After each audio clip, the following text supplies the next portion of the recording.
going to be story time. I've got two stories to tell you.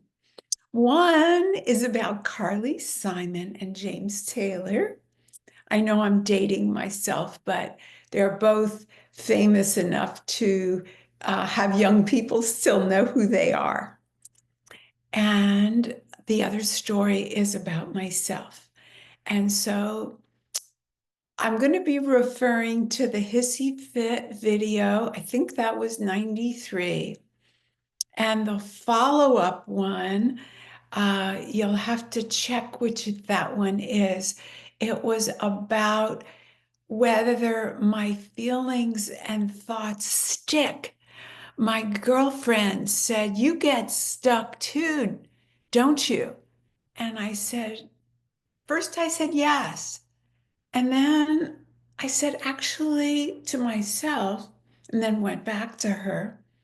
I don't get stuck. It feels sticky when the feelings are upsetting. Of course, they feel sticky. And I have thoughts like, do this, do that, because of that feeling or that thought. But I don't do them in that state.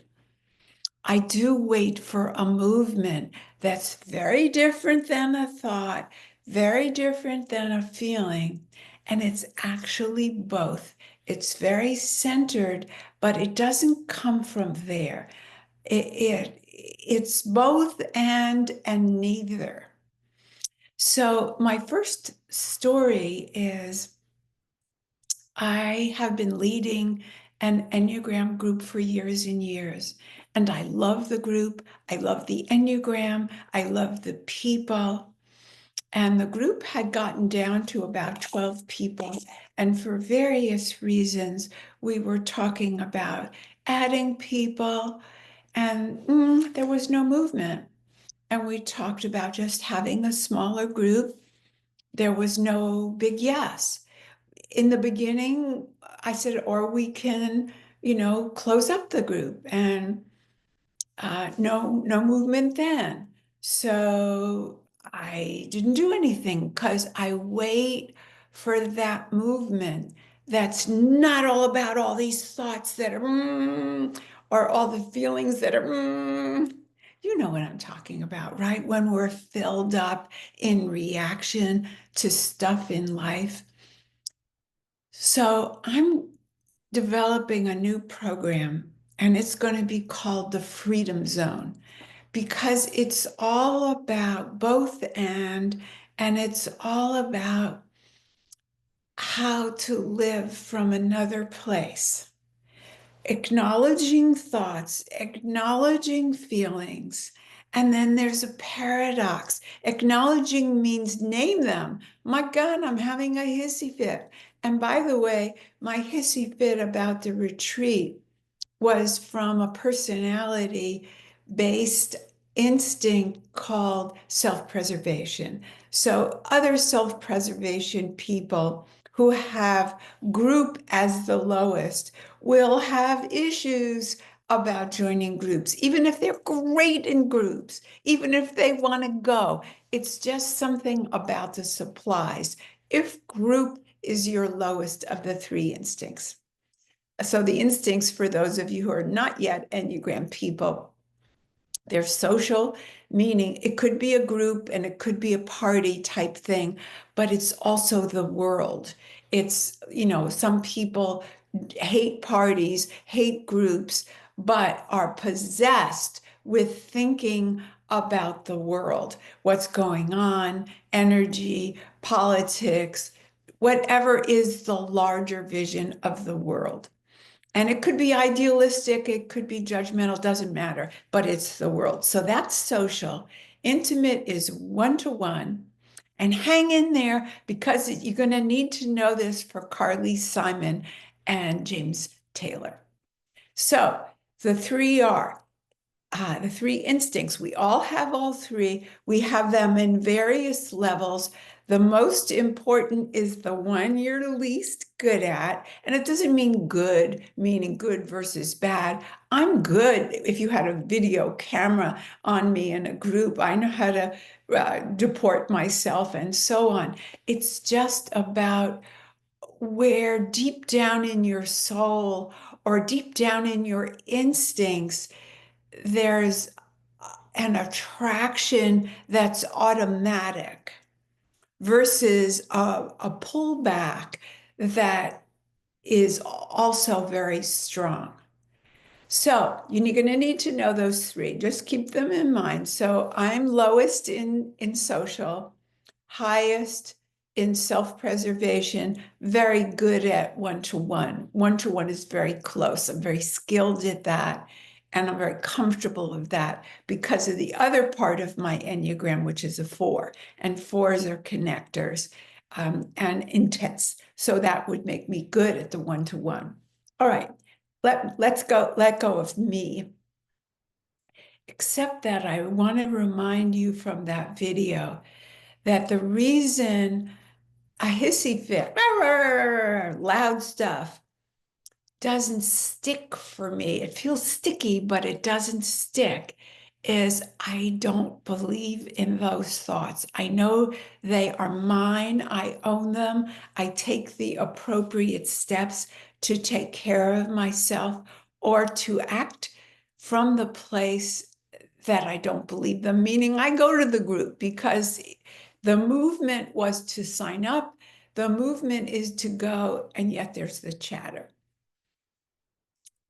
So that is the place when we observe whatever is going on and we include the heart and the mind, both my feelings and my thoughts, acknowledge them, allow them, don't do anything, don't try to stop. A lot of people try to do it just with their head or just with their heart. And guess what? It doesn't work. So let's talk about, so you get the in case you haven't watched that video, what I want you to get is that I learned of this place, I discovered this place through Melissa's death when all of the realities were still true. She was still dead. We still had to be a family of 3 instead of a family of 4. We would never have Christmas with her again. I would never feel her quirkiness, her amazing self again. And in the middle of all that, I was okay. Where was that okayness? It was not in the thoughts, not in the feelings, but in a new awareness, capital A, that witnessed it all. And I started over the years since 2018 putting more and more of my trust and my lived experience in that zone that is freedom. Sometimes I say it's contentment, but it's not the sweet, happy side of contentment. Freedom really is more like it, but it's not like it's neutral. It's not a feeling. It's just a place that's not reactive to the world, but is very alive. The I am is very alive. So maybe we'll do some more meditations. You can find them on YouTube, getting to that place. So now let's go to Carly Simon and James Taylor. There was an interview by Dan Rather, which I'll include at the bottom of this. I think it's only 6 minutes. And Carly Simon is asked about her marriage to James Taylor. And clearly she's an intimate on those instincts. She says, she refers to herself, can you feel, she tells Dan Rather, can you feel the power of my connection, my desire to connect? And he said, oh, yes, you can't be with you without realizing it. That is a person who's very, very strong on the intimate. And she refers to James Taylor's song as angry man, hungry woman. And that intimate instinct, when it's more extreme, is felt as hunger for more connection. And she talks about even after she was married, she had this desire for more intimacy, more. And it's not that there's anything wrong with it or right with it, it's an energy, and it's stronger in a one-to-one intimate person. Now, James Taylor would shut down the moment she got to this more and more hungry place. And it made him angry, though when he used drugs, he could come out more. So, was this relationship wrong? A lot of people, when they're looking at divorce, say it was wrong because we weren't a match, or he was this, or she was that. Angry man, hungry woman. If you just said one or the other, would be blaming the other. But they were right for each other because they brought out what needed to happen. So can you imagine if either of them, who now have this emotional intelligence, this insight about their relationship, can you imagine if she didn't believe in her thought and her feeling, I just need more from him and then I'll be safe. That was her word, and secure. And what if he didn't believe his thought and his feelings, like, get away from me, you are too much, I can't stand it, go away? What if he felt those things, named them, but didn't believe them, meaning they were the lens that they are carrying from their conditioned beliefs, from their family, from their experiences, but not truth with a capital T. So, where are you about spending even a second in this freedom zone of the witness, where you are willing to say, oh, that's my lens? That is not truth with a capital T.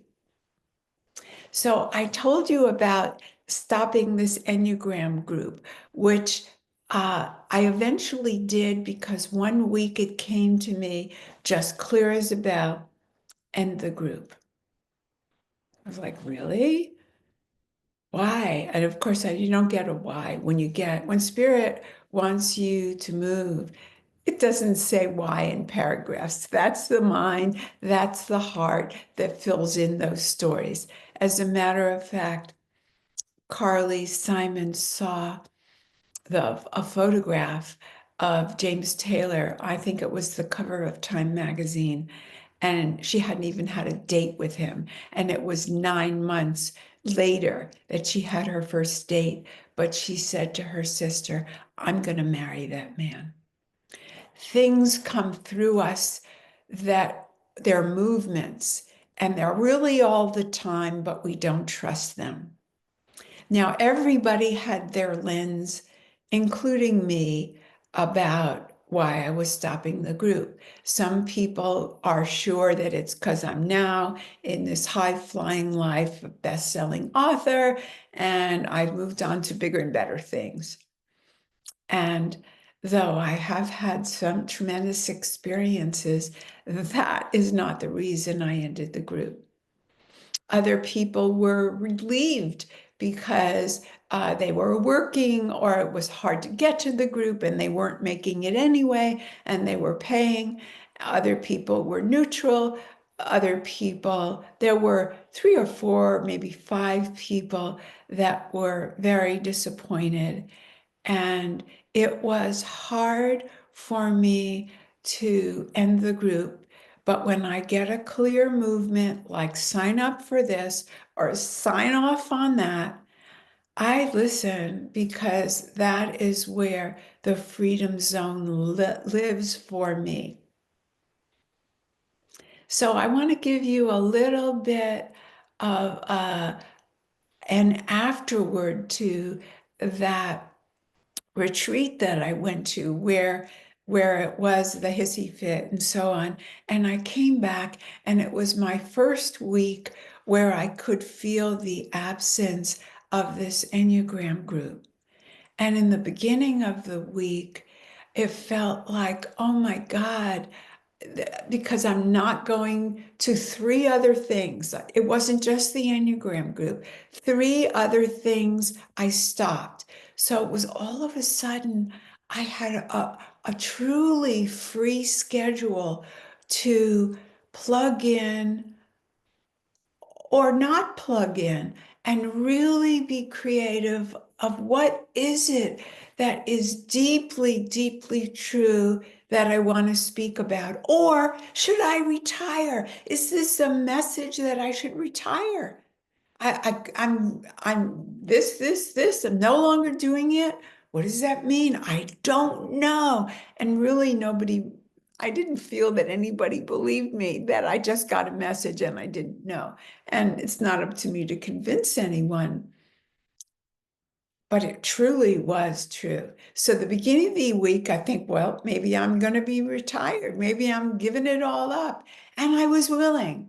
It was like, yeah, I did the book. Yeah, I did this other thing. Yeah, I did the Enneagram. I still love the Enneagram. I still love the people. They can work with me one-to-one. I still think Enneagrammically. It's my zone of genius. But there was no temptation to put back another Enneagram group like that. So the beginning of the week, it was huge freedom. By the end of the week, it was like the opposite. It was, I don't know, maybe I'm not going to like being done. Maybe it's all over. And I was between gigs on, not gigs, I was betwixt and between on the TEDx. But at the end of the week, I was kind of in no man's land, like the people who said, well, we'll have to find another Enneagram teacher or another Enneagram class. I was like, I don't know what I'm doing. And then I got another TEDx interview and something else happened. I forget what it was, but the knob was turned on again. But I had experienced no ambition, no desire to do any next thing. I watched it. I didn't do anything about it. Yes, there was a movement to end the group, but do you hear how different it was? It was just the one sentence. Just the sentence like Carly Simon said, I'm going to marry that man. It wasn't linked to logic. It didn't make sense for me to end the group in a logical way, right? I have a relationship. They were paying members. It wasn't logical. I didn't have a logical reason. But I got so much clarity by the end of the week. And when I was excited about the next TEDx interview, I knew I wasn't done, but I had gotten so much more tweaking of what do I really want to be conveying? And how do I want to show up? Do I want to show up more personally, or do I want to show up as more teachy? So that's what's going on for me. What's going on for you? Are you wanting to live more from this freedom zone? It's actually quite easy. So spend a moment noticing your feeling and make it bigger so you can like put it in a file and not like if you say you're disappointed rather than you have on the continuum of anger. Can you see how disappointed is on the continuum of anger? But if you make your feelings small, you'll have nothing to investigate. Who's going to investigate disappointed? But if you notice that you're angry, you have a small degree of anger about something. When I say investigate, you don't need to go why and what for and where to come from. Just name it. Just see it. Just own it. Just be responsible for it. But you don't have to believe it after you acknowledge it. Believing it means, oh, I got to do something. I got to straighten this out. I got to know. No, you don't.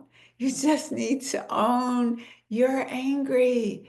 And so I love those feelings, joy, pain, anger, fear, guilt, shame, lust, and presence. If you work with those, the freedom zone is presence. You show up without the predetermined thoughts and feelings, and you show up with your whole self. So thanks for joining me, and I hope you liked Story Hour.